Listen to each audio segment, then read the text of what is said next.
సృష్టికర్త ఒక బ్రహ్మ, అతనిని సృష్టించినదొక అమ్మ.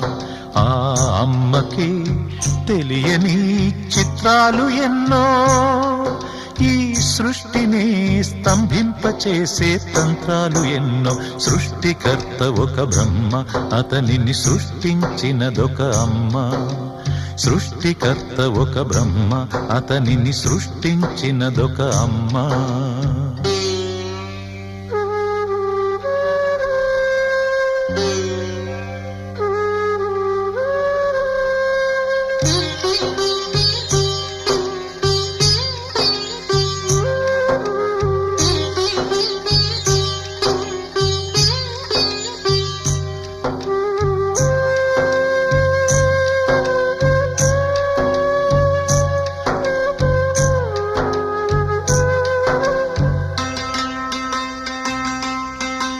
బొట్టు పెట్టి పూజ చేసి గడ్డినే